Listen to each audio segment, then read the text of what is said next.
各位朋友，大家好，欢迎访问老杨生活知识频道，我是老杨。今天呢，我想给大家在这里聊一聊中国和英国的新冠疫情问题。最近这一段时间比较关心中国的疫情情况。过去这一两周，上海的疫情有明显的恶化的情况。实际上，上海现在呢，总共有6000多例的病例，但是它累计呢已经达到了1万多人。它的死亡率并不是很高，到目前为止只有7、8个人死亡。台湾地区呢，现有12000多人感染。香港地区现在病人数还是比较多的，大概有24万人。其中在香港地区呢，前一段时间死亡率明显的上升，达到了8000多人。有吉林省现有病人13817人。死亡只有6例。广东省现在的病人人数不是很多，有100多人，所以说它的疫情呢相对还是比较平缓的。我和我一个朋友，他在广东工作，我给他打电话，他说他们的生活基本上是正常的。一般情况下，只要他的手机的健康码是绿色的，日常生活不受影响。他的死亡病人有8人。大家可以看四川这个省是非常大的省份，有很多人口。四川的人口和英国的人口差不多啊。它到目前为止有114人感染，所以说疫情啊在可控范围之内，死亡率也是很低的。福建302人，浙江547人，山西40人。另外咱们看江苏给上海是比较近的了，它的疫情也还可以，只有97例感染，没有人死亡。广西呢74例感染，有2人死亡。山东呢242例感染，7人死亡。云南这个地方呢比较偏远一点，它的呢空气也比较好，所以说它的感染人数只有29人，死亡人数2人。江西19人，死亡人数1人。海南省现在总共有52人感染，死亡6例。北京67人感染，死亡9例。内蒙古9例感染，死亡1例。辽宁省呢有86例感染，死亡2例。安徽省28人感染，死亡6例。山西48例感染，没有人死亡。湖北3例感染，有4512人死亡。湖北的死亡率还是蛮高的啊。河南23人感染，有22人死亡。黑龙江139人感染，13例死亡。河北87例感染，有7人死亡。天津和北京比较近喽，大家看天津有18人感染，有3人死亡。湖南20人感染，有4人死亡。新疆现在没有新的感染病例，有3人累计死亡。重庆有5例感染，有6例死亡。甘肃3例感染，有2例死亡。我们再看贵州省有5例感染，有2例死亡。宁夏目前没有新的感染病人，也没有死亡病人。澳门没有感染，也没有死亡。青海有11例感染，没有死亡病人。西藏是没有人感染，也没有人死亡。咱们现在再看看新冠病毒的海外的疫情，也就是国外的这个疫情的简单的给大家回顾一下。首先在美国，它的新增确诊呢有9747人，有8000万人累计确诊，治愈呢有7990万人治愈，但是它死亡呢已经突破了100万人，100万人是非常多的呀。实际上，美国在这次新冠肺炎的防控过程中呢，它的政策上是有很大的失误。美国的医疗系统是非常发达的，在这种情况下，100多万因为新冠病毒的感染而造成死亡，这是一个非常可怕的数字。第二多的是印度，它最近的新增确诊呢只有799人，也比较少，但它的累计确诊呢有4300万人，它的治愈率也是比较高的，但是死亡人数仍然达到了52万人。巴西排在第3，现在呢它有7000多人感染，它的死亡人数呢是超过了66万人，死亡人数也是比较高的。所以说在这个国际上前3位的国家，一个是美国遥遥领先，第2是印度和巴西，它这两个呢紧随其后。再靠后法国呢，大家可以看它的死亡率呢就明显的下降，当然仍然有14万人。14万人对于法国这样的一个规模的国家来讲，这个死亡率也是蛮高的。德国有13万人死亡，英国16万，将近17万人死亡，俄罗斯呢有37万人死亡，韩国有19000多人死亡，意大利总共累计死亡16万人，土耳其累计死亡98000多人，西班牙累计死亡10万人，越南一到亚洲地区，大家可以看越南的死亡率呢还是比较低的，只有4万多人死亡。阿根廷呢12万人死亡。所以说从这个国际的各个国家，大家可以看出来这个疫情的发展的情况啊，还是非常严重的。咱们再看看荷兰，荷兰呢到目前为止它没有新发病人，所以说去荷兰旅游呢还是比较安全的。但它的死亡累计人数呢达到22000人，这在欧洲国家呢还是比较低的死亡率的。伊朗14万人死亡，日本28000人死亡。在亚洲呢，日本的死亡率也是蛮高的了。然后哥伦比亚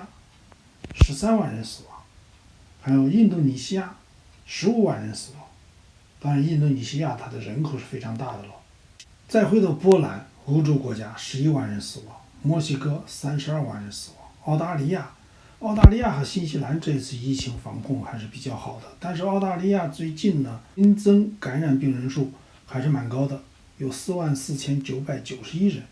它的总的死亡率呢只有6000多人。乌克兰现在正在战火之中，它的死亡率呢累计已经超过了10万人。他现在说新增病人是0，这主要是由于统计结果没有出来，估计是。马来西亚有35000多人死亡。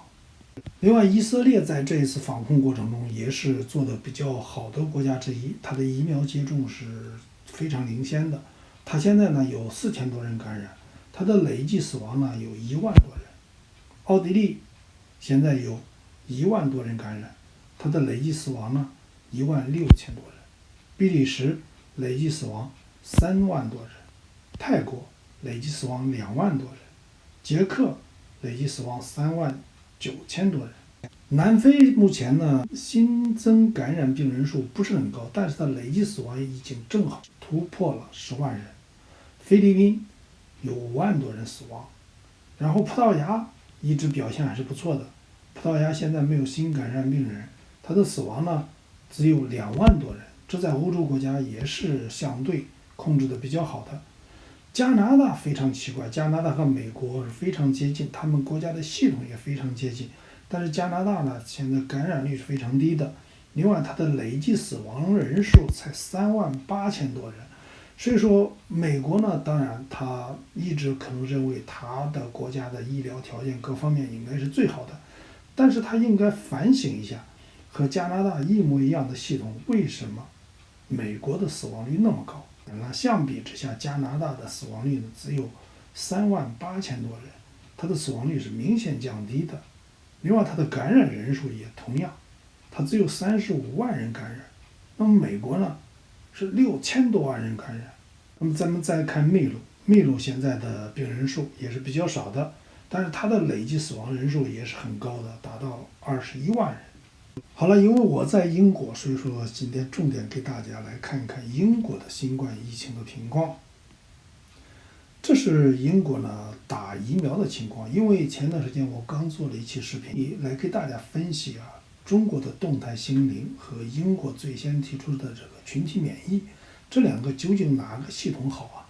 这个群体免疫呢，实际上是要建立在疫苗广泛接种的情况下的。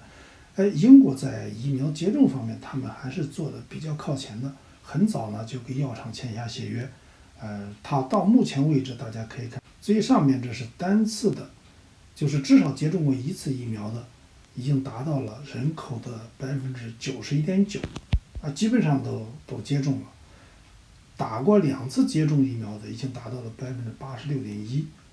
打过3次的已经达到66.7%。我自己就打了3次，所以说打过3次的人相对安全一点。但是呢，一般来讲，过4到6个月以后呢，你体内的抗体的水平又会下降，这样就增加你感染的可能性。所以说呢，现在他对有些老年人呢，养老院的人要打第4次。那么到目前为止，英国接种疫苗这么广泛的情况下，咱们再看看它目前的疫情情况。这是英国它的人员，就是过去一段时间呢检测阳性的情况。这个数据呢是1周以前的数据了。那么当时呢，他说这个7天平均的感染人数呢达到33万人，也就是每天呢还要4到5万人感染。当时他说比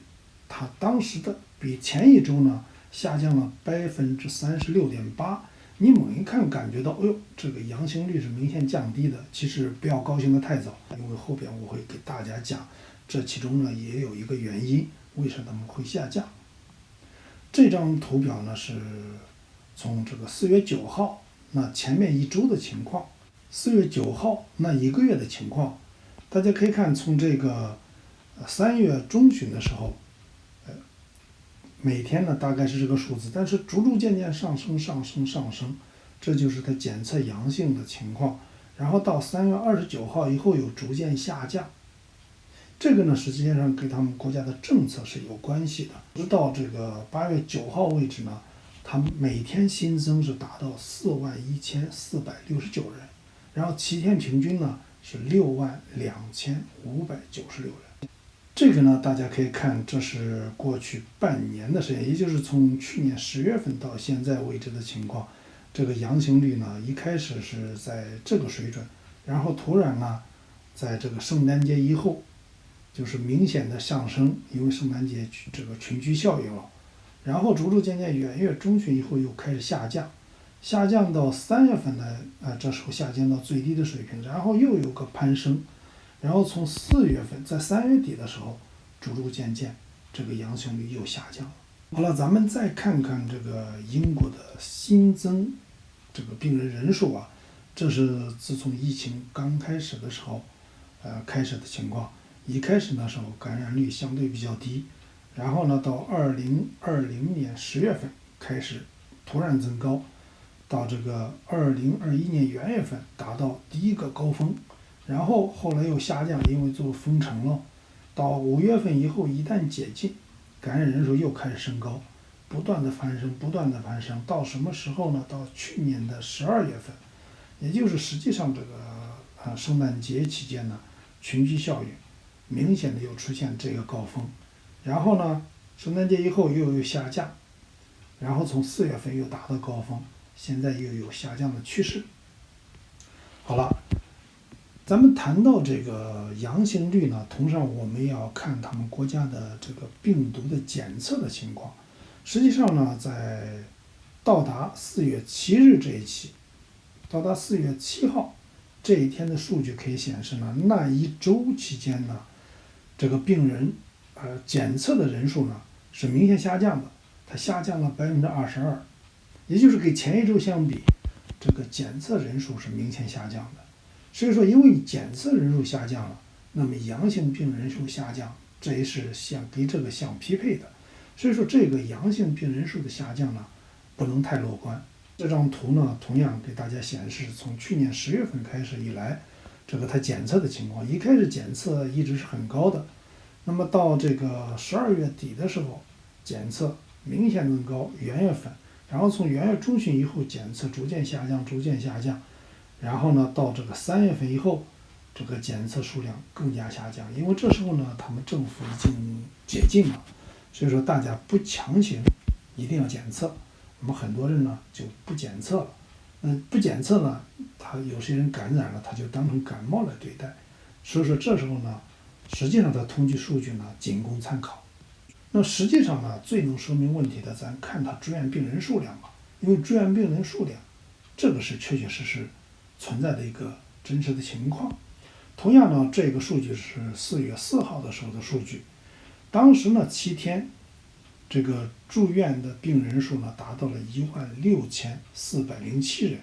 实际上比1周之前呢是多了55人，也就是增加了0.3%。这张图大家可以看呢，也是从去年10月份开始住院病人人数，从10月份开始呢，住院病人人数在这个中间的水平，然后到12月底的时候，这个住院病人突然增加，也就是圣诞节这个亲人聚会、朋友聚会出现了群聚效应，然后住院病人增加了，然后到元月份逐渐下降，到2月底的时候下降到最低点，然后呢又接着向上攀升，这个高峰呢也是蛮高的，到3月底的时候达到高峰。到目前为止呢，大家可以看这次高峰呢还没有明显的下降的趋势，也就是说它检测的阳性的下降呢是一种假象。从住院病人人数来讲，它现在还是在一个高峰期。这个呢是它所有这个疫情以来，英国的住院的情况。那么最早呢，从2020年这个3月底的时候，这个住院人数达到了2万人，达到了第一个高峰，然后下降，到8月份下降到最低，然后第二个高峰呢，从2020年的圣诞节左右，然后到元月份达到了将近4万人住院人数，后来呢又继续下降，下降到5月份的时候呢，下降到最低值，然后又接着攀升，逐渐攀升，逐渐攀升，到这个到今年的元月份，又开始达到高峰，达到2万人，后来中间有个下降的期，这个再后边呢是英国彻底解禁以后，然后呢住院病人又继续攀升，达到2万人，实际上也就是和去年年初这个最高的时候相比呢，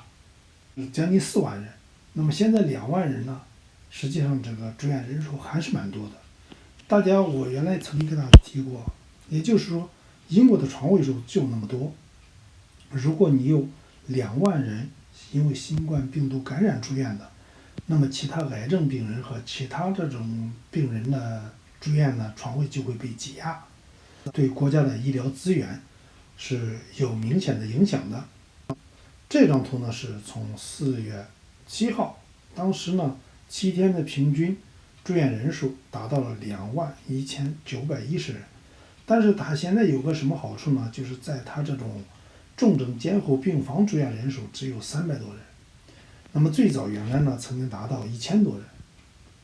所以说这个呢到目前为止是个好现象，因为疫苗接种的范围比较广啊，它能够阻止这个重病病人的人数的增加。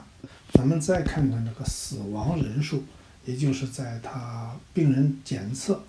阳性以后28天内死亡的人数的情况。这个数据呢是4月8号的数据，当时7天呢平均有7天总共有1475人死亡，也就是平均呢有比当时的1周前呢增加了359人，也就是增加了32.2%。这是呢从去年10月份开始，这个每天的死亡人数的情况，这是